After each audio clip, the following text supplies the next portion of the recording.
What medieval people feared most was not death. Death was familiar. Death was visible. Death was expected. People saw it every day. They saw it in their homes. They saw it in the streets. They saw it in churches and graveyards. Death was not mysterious. It was part of daily life. What terrified medieval people was everything that came before it. They feared slow suffering. They feared pain that stretched for days, weeks, or years. Pain without relief. Pain without explanation. Pain without hope of improvement. A sudden death was tragic, but it was quick. A slow death was torture. People feared illness far more than death itself. Not violent illness, but lingering sickness. A fever that never broke. A cough that slowly destroyed the chest. An infection that spread silently through the body. They feared being fully aware while their body failed piece by piece. They feared weakness. Strength meant survival. Without strength, a person could not work. Without work, a person could not eat. Dependence was terrifying. To rely on others for food, for water, for movement, meant losing control over survival. They feared becoming a burden. A burden was tolerated, but only briefly. Resources were limited. Food was scarce. Patience was short. People feared hunger more than death. Starvation did not arrive suddenly. It crept in slowly. First came smaller meals, then thinner bread, then fewer meals, then nothing. Hunger weakened the body. It clouded the mind. It broke resistance. People feared watching their children starve. They feared choosing which child would eat and which would not. They feared winters when the ground froze, when crops failed, when stores ran out. They feared famine, years that erased entire villages. They feared disease not only because it killed, but because it isolated. The sick were avoided, sometimes abandoned. Fear of infection destroyed trust. They feared being sealed inside a house, marked with a sign of death.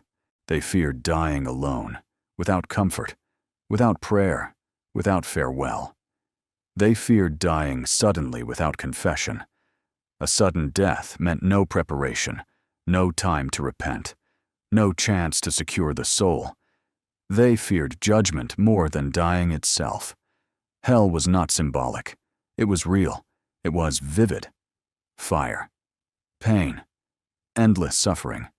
They feared eternity more than mortality. Purgatory terrified them. The idea of suffering after death for years, decades, or centuries was unbearable. People feared God's punishment.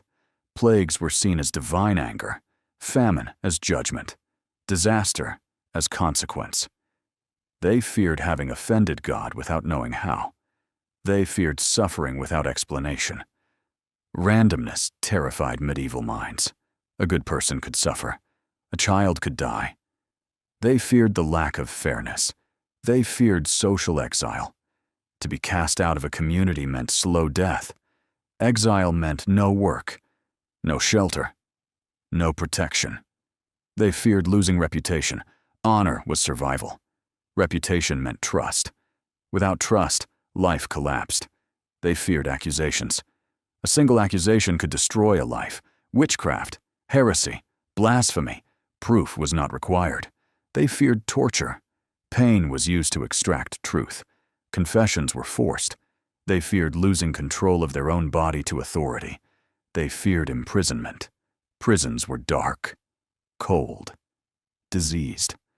Many entered alive and never left. They feared madness. Mental illness was misunderstood, feared, punished. Losing one's mind meant losing humanity. They feared being forgotten. Unmarked graves, no name, no memory. To vanish completely was terrifying. They feared dying without legacy.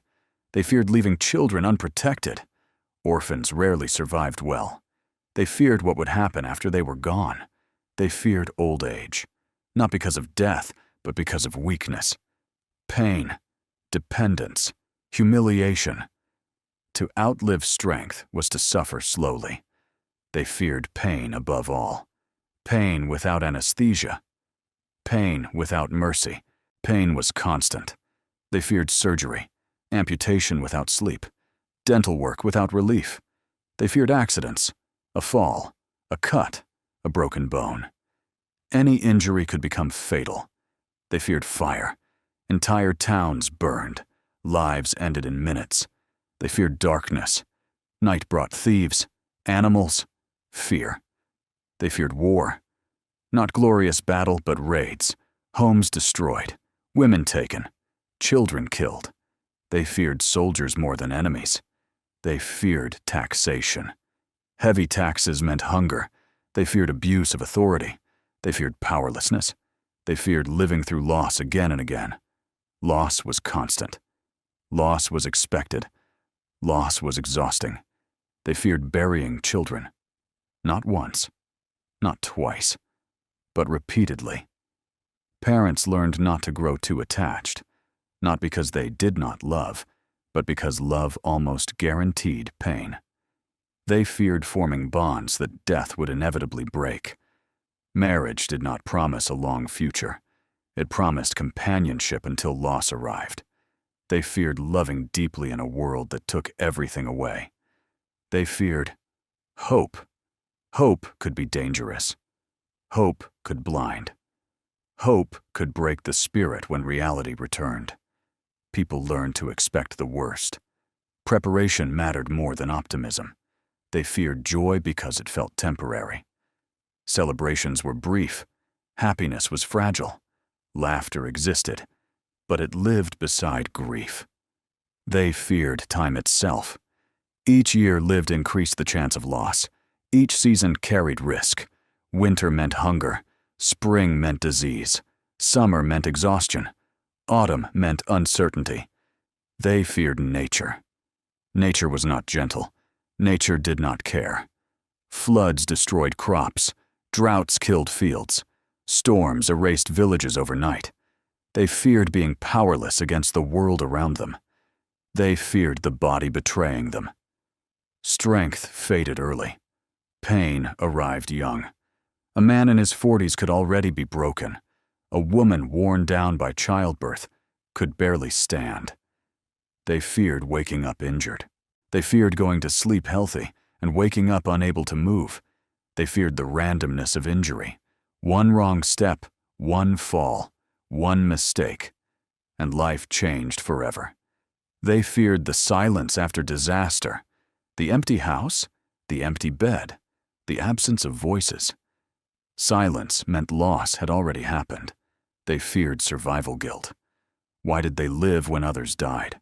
Why were they spared when neighbors vanished? These questions haunted survivors. They feared memory. Memories hurt. Memories reopened wounds. Yet forgetting felt like betrayal. They feared forgetting names, faces, voices. To forget was to let death win twice.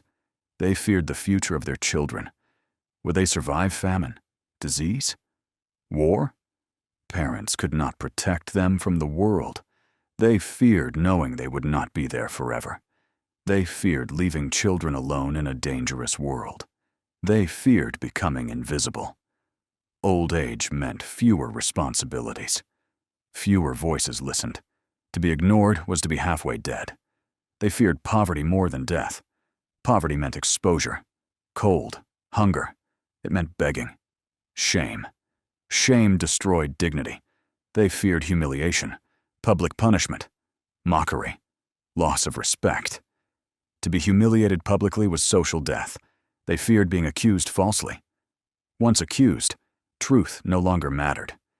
Fear ruled judgment. They feared crowds during crisis. Crowds panicked. Crowds turned violent. Fear made people dangerous. They feared mobs more than monsters. They feared the unknown traveler. Strangers carried disease. Strangers carried trouble. Suspicion was survival. They feared darkness not only outside, but inside the mind. Night brought thoughts. Fear grew louder in silence. They feared nightmares. Dreams often felt prophetic. Bad dreams were taken seriously. They feared signs. an animal's behavior, a strange sound, an unexpected death. Everything could be an omen. They feared misinterpretation. Choosing the wrong action could bring disaster. They feared making the wrong choice. They feared responsibility. A poor decision could cost lives. They feared guilt. Guilt lingered longer than pain. They feared regret. Regret meant knowing something could have been different. They feared surviving long enough to remember everything. In the Middle Ages, life demanded endurance. Endurance was not heroic. It was necessary. People did not seek meaning in suffering. They endured because there was no alternative. They feared giving up. Giving up meant death. They feared weakness of spirit. Faith helped, but doubt always existed. They feared doubt itself. Doubt threatened stability. They feared questioning too much. Some questions had no safe answers. They feared knowledge that could not save them. Knowing danger without being able to stop it was terrifying. They feared time running out. Not time before death, but time before disaster. They feared being caught unprepared. Preparation was everything. They stored food. They saved money. They prayed. Still, disaster came. That was the final fear, knowing that no amount of preparation could guarantee safety. In the Middle Ages, death was certain, but fear lived in the uncertainty of life, in the waiting, in the hoping, in the surviving. Medieval people did not fear death itself. They feared a world that could take everything at any moment without warning and without mercy, and they lived anyway.